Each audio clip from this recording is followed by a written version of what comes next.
มือปืนปริศนาในประเทศไทยได้การยิงใส่กลุ่มวัยรุ่นลาว7 คนได้รับบาดเจ็บในขณะที่กำลังขึ้นสะพานเพื่อที่จะไปเคลียร์ใจกับคู่อริเก่า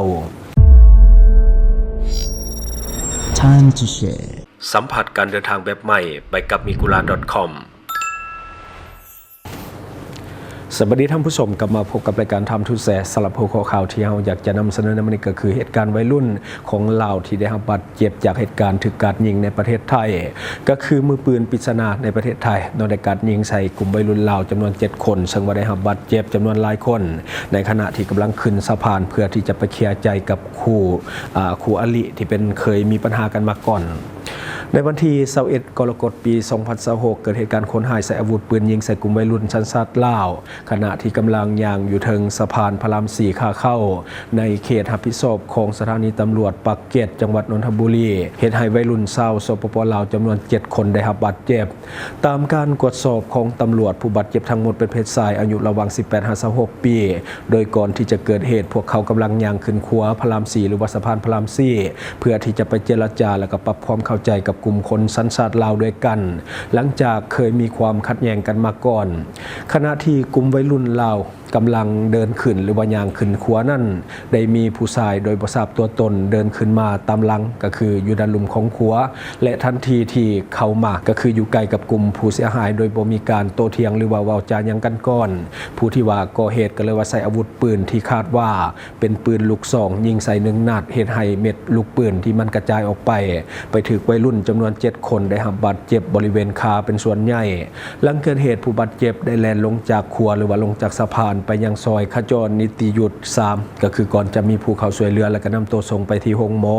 โดยทั้งหมดมีอาการบาดเจ็บเล็กน้อยบริเวณขาจากลูกปืนที่มันกระจายไปถึกจากการสอบสวนเบื้องต้นผู้บาดเจ็บให้การสอดคล้องกันว่าพวกเขากำลังไปเจรจาเพื่อยุติความขัดแย้งกับกลุ่มคนลาวด้วยกันแต่ว่าถูกคนร้ายใส่อาวุธปืนยิงใส่โดยบ่มีการเจรจาหรือว่าประสานงานกันมาก่อนปัจจุบันตำรวจสถานีปากเกร็ดก็คือกำลังตรวจสอบภาพวงจรปิดแถวบริเวณเกิดเหตุและก็เส้นทางหลบหนีของผู้ก่อเหตุพร้อมทั้งเร่งรวบรวมพยานหลักฐานเพื่อที่จะติดตามจับกุมผู้ก่อเหตุเพื่อมาดำเนินคดีตามกฎหมายพร้อมทั้งสืบสวนหาสาเหตุที่แท้จริงของเหตุการณ์ดังกล่าวต่อไปเนาะอันนี้ก็คือในของข่าวสังเกตจากเนื้อข่าวและก็ไปไล่อ่านเบิ่งคอมเมนต์หลายคนบอกว่าสมควรโดนเนาะก็คือหลายคนว่าไปตั้งโตเป็นอัตภานแบบนั้นสมควรโดนเนาะที่จริงไปขายแรงงานก็ควรตั้งใจหาเงินนั่นแหละบ่ควรที่จะไปตั้งกลุ่มตั้งแก๊งไปทะเลาะวิวาทกันในกลุ่มคนลาวด้วยกันโดยเฉพาะในประเทศเขาเนาะก็คือในประเทศไทยกฎหมายบ้านเพิ่นก็แห้งเนาะแห้งกว่าบ้านเฮาคือใจจริงก็ยังให้เจ้าหน้าที่ของไทยเนี่ยจับไปกวดเหนี่ยวนำและก็กวดเอกสารเฮ็ดเวียกพร้อมคันว่ามีความผิดก็จับส่งกับลาวเลยเนาะบัดนี้เฮามาต่ออีกหนึ่งข่าวเนาะก็คือเกี่ยวข้องกับแรงงานลาวเฮาคือเก่าก็คือจำนวน15 คนรถตายวุดเวียดหลังจากรถตู้ที่ว่าเซามาเพื่อต่อบัตรได้พุ่งชนตำท้ายรถบรรทุกยางแห้งสภาพยับเยินแต่ว่าทุกคนรอดแบบปาฏิหาริย์ในวันที่26 กรกฎาคม ปี 2026 เกิดเหตุก็คือรถตู้โดยสารตำท้ายรถบรรทุกพ่วงอยู่ถึงถนนมิตรภาพขาออกก่อนที่จะถึง3 แยกบ้านเกิ้งตำบลบ้านไผ่อำเภอบ้านไผ่จังหวัดขอนแก่นของประเทศไทยเหตุให้มีผู้บาดเจ็บทั้งหมดเป็น15 คนจุดเกิดเหตุพบรถบรรทุกพ่วงจอดอยู่หลายทางก็คือแคมทางเบื้องซ้ายขณะที่รถตู้ได้ตำเข้ากับท้ายรถบรรทุกยางแห้งจนด้านหน้าของรถตู้เสียหายอย่างหนักเจ้าหน้าที่กู้ภัยมูลนิธิพุทธญาณบ้านไผ่นั่นก็คือได้ให้การปฐมพยาบาลเบื้องต้นแก่ผู้บาดเจ็บทั้งหมดก่อนที่จะส่งไปที่โรงพยาบาลบ้านไผ่เท่าเกษมอายุ51 ปีคนขับรถบรรทุกพ่วงให้ข้อมูลว่าตนเองกำลังขับรถจากจังหวัดขอนแก่นไปส่งสินค้าที่จังหวัดปราจีนบุรีก่อนเกิดเหตุตนได้จอดรถเพื่อกวดเศษยางของรถและก็ผ่านไปบ่ฮอด2 นาทีรถตู้คันดังกล่าวก็ได้พุ่งตำท้ายของรถบรรทุกยางแห้งหลังเกิดเหตุผู้โดยสารในรถตู้หลายคนได้พากันปีนออกจากรถในขณะที่รถกู้ภัยก็ผ่านมาพอดีและก็ได้ให้การช่วยเหลือในเบื้องต้นข้อมูลเบื้องต้นระบุว่ารถตู้คันนี้ถูกว่าจ้างก็คือนำพาแรงงานชาวสปป.ลาวไปต่ออายุหนังสือเดินทางหรือว่าพาสปอร์ตที่จังหวัดหนองคายหลังจากเดินทางเนาะไปฮอดแล้วก็มีการเฮ็ดธุระเสร็จสิ้นก็คือ มีการต่อบัตรสำเร็จรถตู้ก็ได้นำพาแรงงานลาวทั้งหมดเดินทางกลับไปที่กรุงเทพมหานครแต่เมื่อมาฮอดจุดเกิดเหตุคนขับได้เสียการควบคุมรถและก็พุ่งตามท้ายรถบรรทุกที่ว่าจอดอยู่ข้างทางปัจจุบันตำรวจสถานีตำรวจภูธรบ้านไผ่จังหวัดขอนแก่นก็คือกำลังสืบสวนและก็รวบรวมหลักฐานเพื่อที่จะหาสาเหตุที่แท้จริงของอุบัติเหตุในครั้งนี้อันนี้คือในของข่าวเนาะที่ว่ากำลังถูกแชร์ไลน์ในโซเชียลของไทยและก็ลาวคือนี่อาจจะเป็นครั้งที่3ที่ว่ารถตู้บรรทุกแรงงานลาวที่ว่าเกิดอุบัติเหตุค่อนข้างที่จะหนักภายในปี 2026 เนาะในแต่ละปีมันก็จะมีอย่างหน่อย1ครั้งแต่ว่าปีนี้ยังบ่ทันได้หมดปีเนาะไปแล้ว3ครั้งที่แบบหุนแห้งเนาะครั้งนี้โชคดียังบ่มีรายงานผู้เสียชีวิตแต่ว่ามีผู้บาดเจ็บจำนวนหลายคนปัญหาแบบนี้ส่วนใหญ่มักเกิดจากคนขับรถตู้เนาะที่ว่ามักจะหลับในหรือว่าวูบเนาะขณะที่กำลังขับรถอยู่รถตู้ลักษณะนี้แม่นเซาเมาคันมาเป็นส่วนใหญ่เพื่อที่จะมาต่อเอกสารในการเฮ็ดเวียกรถมักจะออกเดินทางในเวลากลางคืนก็คือมาต่อบัตรในตอนเช้าที่จังหวัดหนองคายหรือว่าชายแดนประเทศระหว่างไทยลาวหลังจากนั้นก็จะกลับไปบ่อนเฮ็ดเวียกคือเก่าเป็นเหตุให้คนขับรถพักผ่อนบ่เพียงพอและก็เป็นต้นเหตุของข่าวเศร้าที่ว่าเกิดขึ้นหลายเคสในช่วงที่ผ่านมาการเดินทางด้วยรถไฟน่าจะปลอดภัยที่สุดและก็ห้องลงมาก็จะเป็นรถเมล์ประจำทางก็จะปลอดภัยหลายกว่าเนาะประเด็นมาต่ออีกข่าวหนึ่งก็คือเจ้าหน้าที่ของแขวงเซกองได้พบผู้ลักลอบเลี้ยงลิงและก็นำลิงจำนวน13ตัวนั่นเนาะเพื่อที่จะไปปล่อยคืนสู่ธรรมชาติในวันที่24กรกฎาคมปี 2026 แผนกกสิกรรมและสิ่งแวดล้อมของแขวงเซกองร่วมกับทางการเมืองท่าแต้งได้จัดพิธีเรื่องของการปล่อยลิงกังจำนวน13ตัวซึ่งว่าเป็นสัตว์ป่าห่วงห้ามหรือว่าบัญชีหนึ่งกับคืนสู่ป่าธรรมชาติที่เขตป่าป้องกันแห่งชาติผู้จ้วมบ้านห้วยทรายเมืองท่าแต้งโดยมีเจ้าหน้าที่และก็ภาคส่วนที่เกี่ยวข้องเข้าร่วมทานไพศรีอัญญวงศ์รองหัวหน้ากองกวดการทรัพยากรธรรมชาติและสิ่งแวดล้อมได้เปิดเผยว่าการดำเนินการในครั้งนี้เป็นไปตามคำสั่งของรัฐบาลที่เน้นหนักเรื่องของการคุ้มครองและก็ปราบปรามการล่าการเลี้ยงการฆ่าและการครอบครองสัตว์ป่าห่วงห้ามให้เป็นไปตามกฎหมายของลาวก่อนหน้านี้ในวันที่15กรกฎาคมปี 2026 เจ้าหน้าที่ได้รับแจ้งจากพลเมืองดีว่ามีชาวจีนผู้หนึ่งที่ได้เซาเหือนอยู่บ้านเพียใหม่เมืองละมามแขวงเซกอง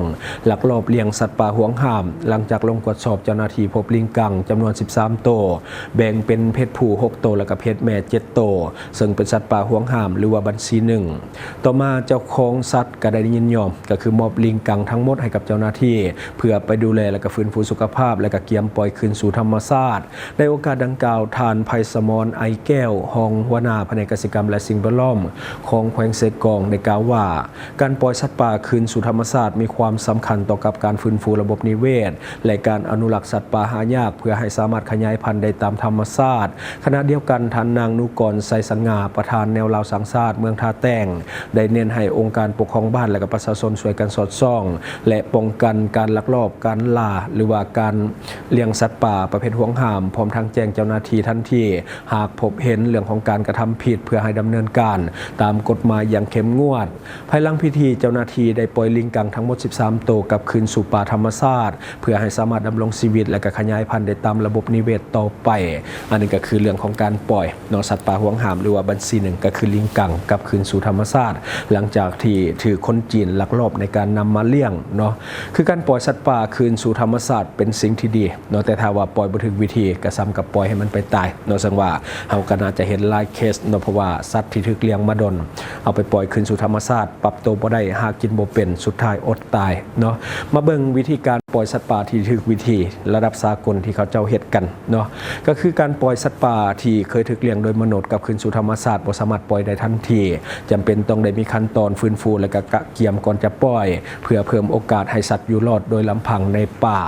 ขั้นตอนก็จะมีดังนี้ตัวที่1เลยหลังจากที่รับมาแน่นอนก็คือเรื่องของการกวดสุขภาพก็คือกวดทางกายและก็รักษาอาการบาดเจ็บส่วนใหญ่มักจะเกิดจากการถูกมัดหรือว่าล่ามโซ่หรือว่าถูกขังเป็นเวลานานๆแล้วก็มีการกวดพยาธิที่มีการติดต่อในกลุ่มสัตว์และก็มีการกำจัดพวกเมกาฟางอย่างต่างๆสักวัคซีนตามความจำเป็นและที่2นั่นก็คือลดการพึ่งพามนุษย์ก็คือปกติแล้วสัตว์เลี้ยงก็คือมนุษย์จะให้อาหารแต่ว่าพยายามให้น้อยลงก็คือลดการสัมผัสกับคนให้น้อยที่สุดก็คือบ่ให้อาหารด้วยมือบ่ฝึกให้สัตว์เชื่องเกินไปหรือว่าเข้าใกล้คนจนเกินไป และตัวที่3ก็คือมีการฝึกทักษะเรื่องของการอยู่รอดก็คือฝึกเรื่องของการซอกอาหารเองและก็ปีนต้นไม้แล้วก็ซ้อมแล่นโดยมีการลบหลีกศัตรูผู้ที่ว่าเป็นนักล่าต่อมาก็จะเป็นการเรียนรู้พฤติกรรมตามธรรมชาติร่วมกับสัตว์ชนิดเดียวกัน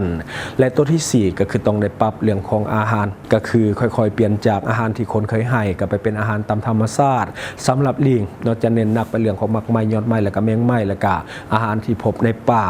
และข้อที่5ก็คือปรับตัวในคอกขนาดใหญ่ก่อนที่จะมีการปล่อยจริงก็คือนำสัตว์ไปอยู่คอกที่คล้ายคือกับอยู่ในป่าก็คือฝึกให้มันคุ้นเคยกับเรื่องของอากาศเรื่องของเสียงและก็เรื่องของสิ่งแวดล้อมตามธรรมชาติและข้อที่6ก็คือจะมีการฟื้นฟูที่จะปล่อย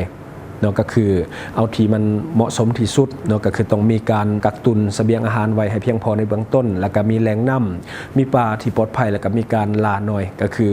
มีสัตว์นักล่าที่น้อยเนาะแล้วก็มีประชากรสัตว์ชนิดเดียวกันอยู่อันนี้จะเป็นสิ่งที่ดีเพราะว่าการปรับตัวเข้ากับกลุ่มนี่มันจะง่ายเนาะและตัวที่7ก็คือการปล่อยแบบคอยเป็นคอยไปตัวนี้จะนิยมกันที่สุดก็คือนี่มันวิธีที่นักอนุรักษ์ทั่วโลกนิยมใช้ก็คือสร้างคอกชั่วคราวอยู่ในป่าเนาะให้สัตว์ค่อยๆออกหาอาหารเองแล้วก็ยังมีอาหารเสริมในระยะแรกๆหมายความว่าให้มันเฮียนหู้หากินเองแล้วก็ยังมีอาหารที่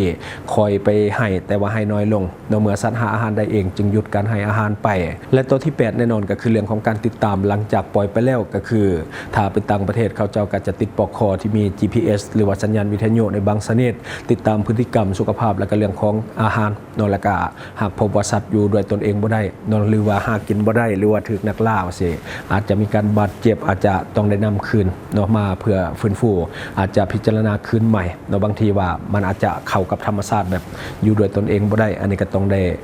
ติดตามถ้าว่าบ่ติดตามเนาะถ้าปล่อยไปแล้วถูกล่าทุกอย่างก็คือจบเนาะเสือว่าลิงกัง13ตัวนั้นก็คงจะได้รับการฝึกมาพอสมควรก่อนที่จะนำไปปล่อยบ่ฉะนั้นก็ลิงอาจจะหาอาหารด้วยตนเองบ่ได้อาจจะตายภายในป่าก็เป็นไปได้เนาะการติดตามในช่วงแรกเป็นสิ่งจำเป็นเนาะอันนี้ก็คือข้อมูลเบื้องต้นที่เฮาเอามาเล่าสู่ฟังเนาะบัดนี้เฮาขอฝากหน่อยนึงสำหรับท่านใดมีแผนที่จะเดินทางเข้ามาท่องเที่ยวในประเทศลาวของเราตอนนี้ถ้าว่ามาตอนนี้ถือว่าดีเพราะว่าแหล่งท่องเที่ยวกำลังคึกคักแต่อย่าลืมศึกษาข้อมูลก่อนที่จะเข้ามาเพื่อป้องกันเรื่องของมิจฉาชีพที่จะเอาเปรียบท่านหากท่านบ่มีการวางแผนที่ดีก่อนเข้ามาท่านสามารถเข้าหาข้อมูลทุกอย่างได้ที่เว็บไซต์ mikula.com ซึ่งว่าเป็นเว็บไซต์สนองข้อมูลฟรี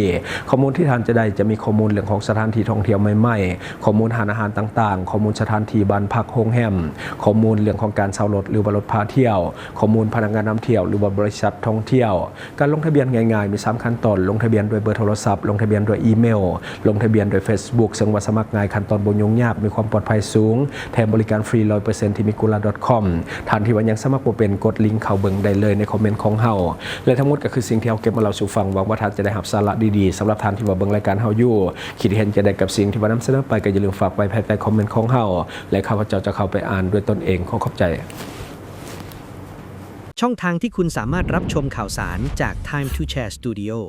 Fanpage Time to Share Laos YouTube Time to Share TikTok Time to Share Laos Facebook สิงห์ดาราสายลิน